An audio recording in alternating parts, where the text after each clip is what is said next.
If you're looking for a director, client, or just a personal studio monitor, this might be one of the best affordable options for you to purchase. It's the OC Megamon 15-inch monitor. Now, starting with the price, it's gonna be coming around $900. And before we start talking about the monitor itself, the first thing I wanna touch about is the accessories that it comes with.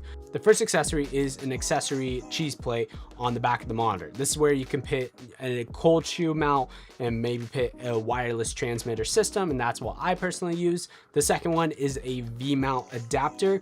This is extremely useful if you want to use V-mount batteries to power this monitor and you don't have any outlet in around your areas. And then lastly is the case itself. Now, this case is one of my favorite camera monitor cases because you don't have to actually take your monitor out to use it if you want to put this on a C-stand, for example.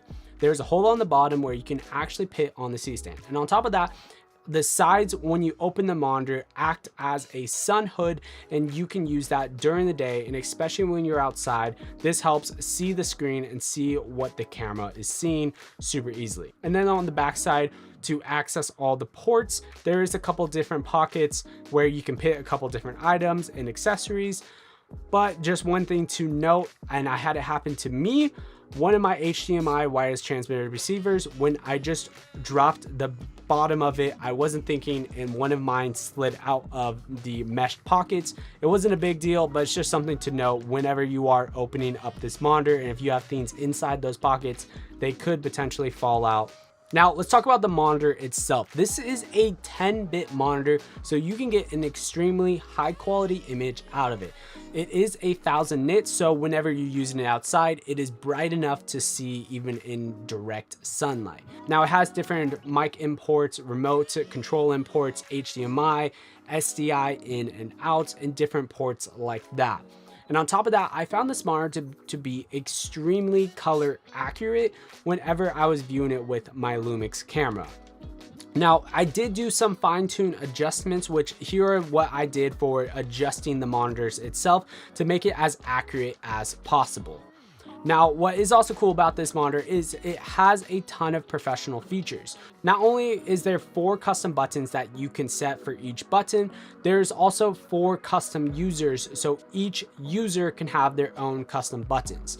The only downside, and maybe even a plus side too at the same time, is each user changes the color settings for each person. So if you changed all your color settings for user 1, but then if you change to user 2, your color settings would be completely different than user 1, which this could be an advantage if you have 2 different cameras and they shoot slightly different, or they're completely different camera brands altogether, and user 1 shoots Lumix and user 2 shoots Sony, then that can be a big advantage as well. Now, there is a ton of different features within this camera system, from focus assist, waveforms, RGB waveforms, vector scopes, and the list goes on and on. One of my favorite ones is going to be false colors, and the cool thing about this false colors is you can input what type of camera and camera LUT that you are using inside this camera. So what I mean is, if you are shooting, for example, on a Panasonic camera and you are sending out a Rec 709 viewing LUT to that monitor, you can have the false colors read either the Rec 709 viewing, and that will show you what the false colors look like based off your Rec 709 LUT, or you can have it be a vlog profile and it will show you what the false colors look like in that vlog profile, which is really cool. That has a ton of different settings for the false colors to get as accurate as possible depending on the camera you're using. Now, my only 2 biggest gripes about this entire monitor in itself, the first one is going to be the legs. You have to put on the legs, to put it on a table, you have to manually screw in 4 different screws, 2 on each side.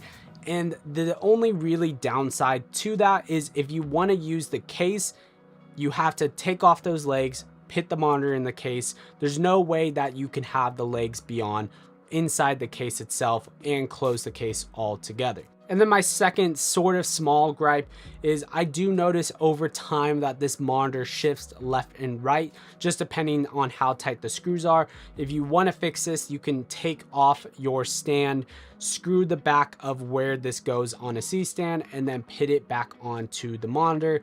And then, but over time, again, it will slightly shift and your monitor will move a little bit left and right. But that's a really, really small gripe for all the benefits that you get with this monitor. Anyways, guys, thank you so much for watching this video right here.